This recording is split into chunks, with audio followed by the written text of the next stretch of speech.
নমস্কার। নমস্কার। আপনার নাম? ইলা বিশ্বাস। আপনি কোথা থেকে আসছেন? নদিয়া আড়ংঘাটা থেকে। সন্ত রামপালজি মহাশয়ের কাছ থেকে নাম দীক্ষা আপনি কবে নিয়েছেন? আমি নাম দীক্ষা নিয়েছি 2023 সালের 29শে ডিসেম্বর। সন্ত রামপালজি মহাশয়ের কাছ থেকে নাম দীক্ষা নেওয়ার আগে আপনি কি কোনো ভক্তি সাধনা করতেন?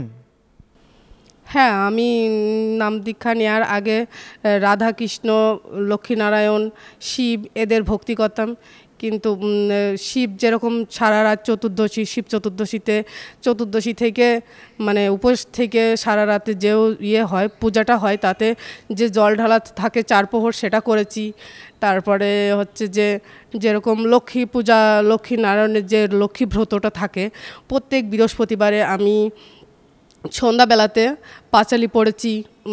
তারপরে পূর্ণিমা লেগে থাকলে না খেয়ে থেকে উপোস থেকে পাঁচালি করেছি, পূজা করেছি। তারপরে রাধাকৃষ্ণের যে পূজাগুলো, প্রত্যেকটা পূজাতেই প্রায় আমি মানে পূজাগুলোতে যে যে নিয়মগুলো থাকে সেই সব নিয়মগুলো ফলো করেছি, প্লাস সেগুলোও করেছি। তারপরেও ঘরেতেও চেষ্টা করেছি যতদূর পেরেছি, ততদূর সমাজে যেরকম মানে আশেপাশের লোকে যেরকম করে তাদের থেকে দেখে দেখে সেরকমভাবে শিখে করেছি নিজের মতো করে। রাধাকৃষ্ণটাকেই বেশি প্রাধান্য দিতাম। তারপরেও ছিল লক্ষ্মীনারায়ণেরটা, কারণ লক্ষ্মীনারায়ণেরটাতেই বেশি মানে লক্ষ্মীব্রত করেছি।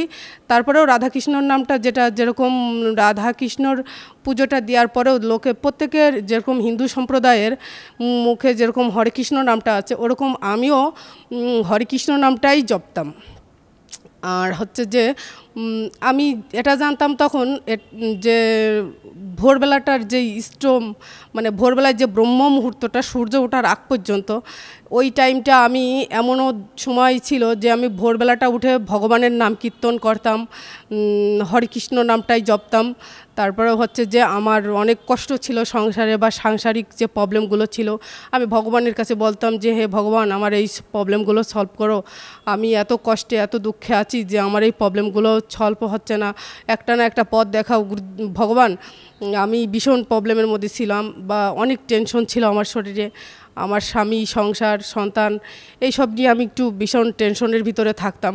আর আমি অল্পতে একটু বেশি টেনশন করে ফেলি, যার জন্যই ভগবানকে একটু ভক্তি দিয়ে মানে পূজা অর্চনাগুলো করতাম। তো এর থেকে আমি কখনো মানে কোনো কিছুতেই মানে অতটা মানে দিতাম না, অন্য যে যা করে করুক গে, অন্য মানে ভগবান তো একজনই হয়। এবার যেই হোক না কেন, তাকে তো মন দিয়ে প্রাণ দিয়ে না ডাকলে, মন ভক্তি দিয়ে, তো তার থেকে তো কোনো কিছুই মানে হয় না না। তো আমি ভেবেছি যে রাধাকৃষ্ণ যেহেতু কলিযুগের শ্রেষ্ঠ ভগবান, তো তার থেকে যেহেতু সবাই তাকেই ভজে, মরার সময় যেহেতু সবাই বলে যে হরে কৃষ্ণ বা কৃষ্ণ নাম জপ করাটাই মেন, তো আমি এত কষ্ট থেকে ভগবান, মানুষ এটুকু বুঝেছি যে কষ্ট না পেলে কেউ ভগবানকে স্মরণ করে না। তো আমিও ওরকম অনেক সংসার জীবনে এসে আমিও অনেক কষ্ট ভোগ করেছি, যার জন্যই রাধাকৃষ্ণকেই বেশি প্রাধান্য দিয়েছি বা ওনাদেরই ভক্তিটা বেশি করেছি। ইলা দেবী, আপনি শুরু থেকেই কিন্তু ধর্মভীরু মানুষ ছিলেন। আপনার কথা শুনেই বোঝা যাচ্ছে যে আপনি অনেক রকমভাবে অনেক পূজা অর্চনা করতেন। হিন্দু সমাজের যে দেবী দেবতা আছে তাদের পুজো করতেন। আপনি অনেক উপবাসও রাখতেন এবং খুবই বিশ্বাসের সাথে আপনার মানে যাকে আপনি মানতেন, যেরকম শ্রীকৃষ্ণ এবং রাধাকৃষ্ণের জাপ করতেন আপনি। হ্যাঁ, তো এত কিছু সাধনা করার পরেও, এত কিছু ভক্তি অর্চনা করার পরেও আপনি সব কিছু ত্যাগ করে সন্ত রামপালজি মহারাজের কাছ থেকে নাম দীক্ষা কেন নিলেন?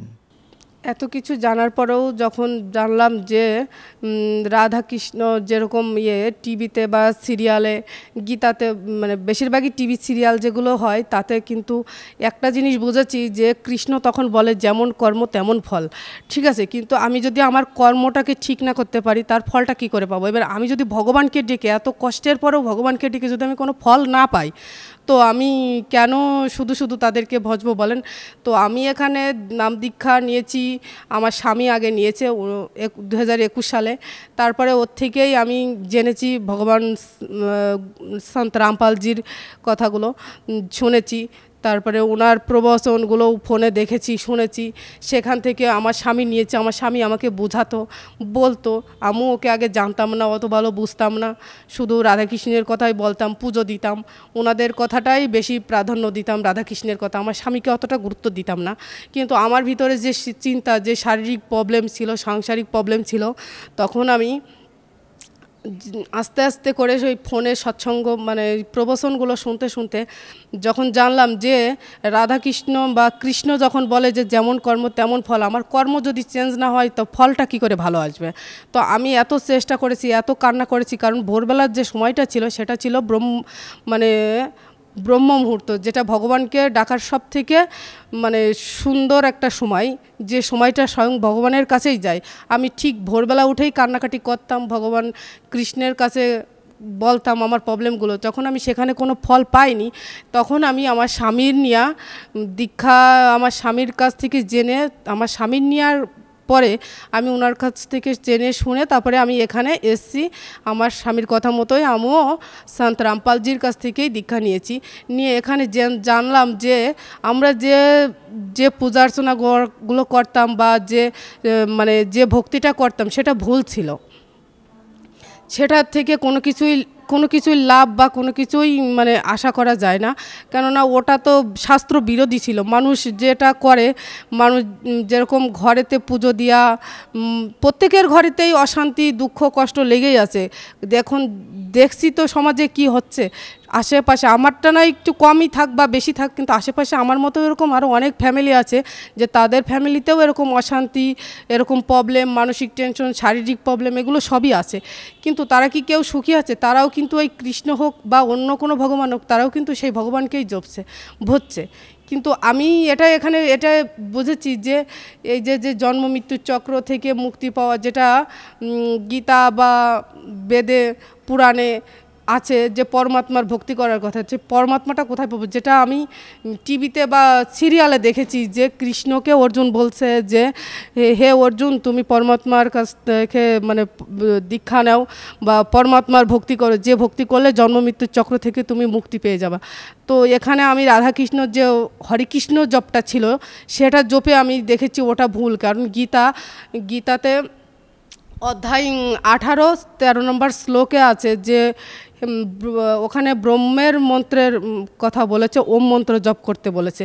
কিন্তু আমরা ভুলবশত না জেনে না শুনে যে মানে মানে যে পণ্ডিতরা যে আছে দীক্ষা দেয় সমাজে, তারা যে হরিকৃষ্ণ নামটা জপতে বলে, যেটা 16 অক্ষরের মানে 16 মালা 32 অক্ষরের, যেটা কিন্তু ওটা তো ভুল সাধনা না। আমরা তো ওটা করে কেউ কোনো লাভ পাইনি, আর আশা করা যায় ওটা ভুল, যেহেতু শাস্ত্র বিরোধী, তো ওটা করে কোনো লাভ হবে না। যার জন্যই আমি সব কিছু জেনে তারপরে আমি সন্ত রামপালজির কাছ থেকে দীক্ষা নিয়েছি।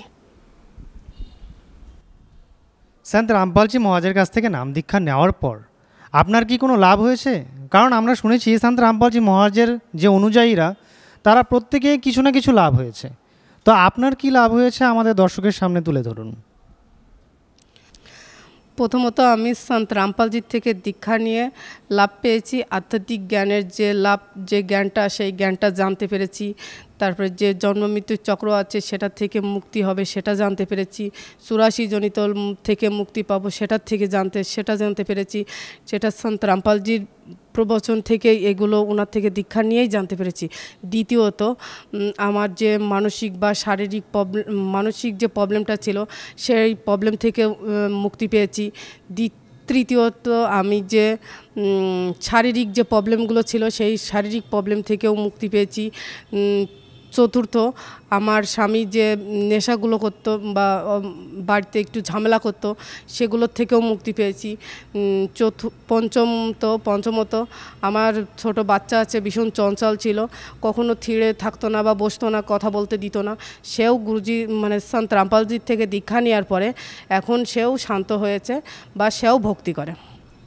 ইলা দেবী, সন্ত রামপালজি মহারাজের কাছ থেকে নাম দীক্ষা নেওয়ার পর আপনার অনেকও লাভ হয়েছে। তো আজকে আপনাকে যারা দেখতে পাচ্ছে তাদেরকে আপনি কি বার্তা দিতে চান? আমি এখানে বলবো যে সন্ত রামপালজির যে জ্ঞানগুলো আছে সেগুলো আপনারা আগে ভালো করে দেখুন, বুঝুন, জ্ঞানটা আগে নিজে সংগ্রহ করুন। যেটা হচ্ছে যে সন্ত রামপালজির থেকে যে জ্ঞান আর অন্য যেসব গুরুজি আছে যারা দেয় সেগুলোর থেকে অনেক আলাদা। যে জ্ঞানগুলো আপনারা কোথাও পাবেন না, মানে এই সন্ত রামপালজির যে জ্ঞানটা এটা আপনারা কোথাও পাবেন না। শুধু সন্ত রামপালজি ছাড়া আদার্স কেউ মানে মানে এত সুন্দর এত জ্ঞান যা শুনলে আপনার এই মানে মানব জীবনের যে কল্যাণ সেটাই শুধু করাতে পারবেন। যেটা হচ্ছে যে আদার্স কোথাও আপনি এই জ্ঞান পাবেন না। যেটা হচ্ছে যে গীতা বেদ পুরাণে কোথাও নেই যে হরে কৃষ্ণ নাম জপলে আমাদের মুক্তি হবে। তো আমি সবাইকে অনুরোধ করব যে সন্ত রামপালজির থেকে দীক্ষা নেন এবং ওনার জ্ঞানগুলো বুঝুন, ওনার থেকে দীক্ষা নিয়ে আপনার মানব জন্মের যে মানব কল্যাণ সেটা করান। ইলা দেবী, আমাদের দর্শককে আপনার জীবন কাহিনী বলার জন্য অনেক অনেক ধন্যবাদ। ধন্যবাদ।